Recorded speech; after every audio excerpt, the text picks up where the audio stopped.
This video was recorded on the Sapphire Pulse RX Vega 56. Hello ladies and gentlemen, I am Pixel and welcome to the Sapphire Tech YouTube channel. Today we're going to be taking a look at some gameplay from Grip Combat Racing running maxed out at 1440p on the Sapphire Pulse RX Vega 56 graphics card. We recently gave away a few copies of this game over on our official Instagram account, and we do plan to do more stuff like this going forward, so be sure to go and check us out over there if this kind of thing interests you. Just search for @SapphireTech_official. Anyway, Grip Combat Racing is basically a spiritual successor to a game that was released many moons ago, back on the original PlayStation to be exact, and that game was called Rollcage. It was also released for the PC, but I do feel like the PlayStation version is the one that most people that were playing games back then will more likely remember. The game is basically a combination of the old kart racers like Crash Team Racing, Mario Kart and Diddy Kong Racing, as well as the Zero Grav racers like F-Zero and Wipeout. The unique aspect of the game is that your vehicle is able to drive either way up, and when at speed you grip to a surface, allowing you to drive on walls and even ceilings. At first I found this really jarring, but you do soon get used to it. Visually, I think the game looks very nice, surely something helped along by our super sexy AMD themed skin. But seriously, no, the game looks good, especially in motion. The trails that leave the back of your car, the excessive motion blur on the car's wheels, and all the fancy lights and the tracks that are zooming past the camera, all do a great job of portraying the speed that you are travelling at. Like you would expect with kart races of the time, you also have lots of pickups around the track. These include stuff like boosts, defensive barriers, and weapons that you can use to take and secure your lead.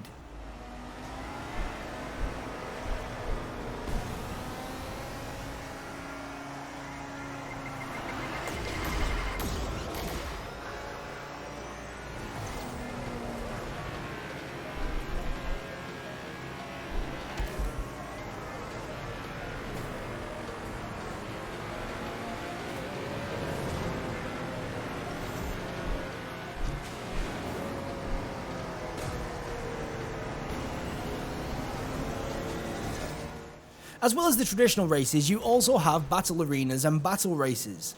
The battle arenas are pretty simple. You drive around in a big open arena picking up items and trying to do as much damage to other players as possible. Honestly, versus AI bots, this was far too easy, especially if you do damage to the explosive barrels that are all around the map, as these give you so many points. The battle races, on the other hand, I was personally not a massive fan of, to be honest. I did not like the idea of having to let people pass me so I was able to do damage. I mean, it's not the worst thing in the world, but I definitely prefer the standard racing over both of these modes.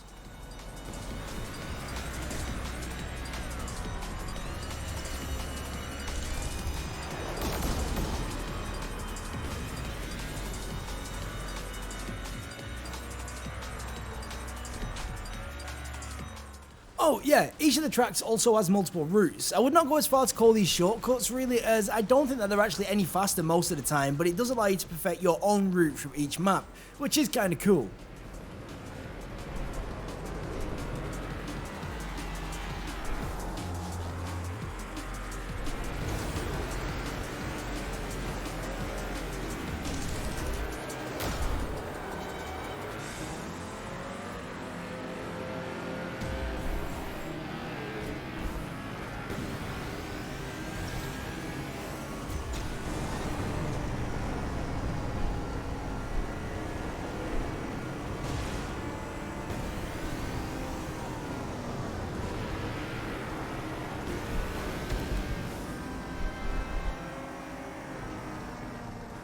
All in all, Grip Combat Racing is a really decent throwback to a time when games were much simpler. Most of that old school charm has made it through, but depending on the kind of gamer that you are, you will have to decide on if this is a good or a bad thing. Personally, I had a blast, but I can understand why some people would be frustrated by this game's unforgiving nature. Even the smallest mistakes can quickly send you right to the back of the pack, and on harder difficulties, that's pretty much it. You're done and you will need to restart. Anyway, this was Grip Combat Racing running on the Sapphire Pulse RX Vega 56 graphics card at 1440p. If you like the look of the game, be sure to check it out. Also, if you're new around here, how about slapping that subscribe button and ringing our bell so you get notified of new videos from us in future. That said, thanks so much for watching, and I will catch you again very soon. So until next time, I'll catch you later. Bye bye.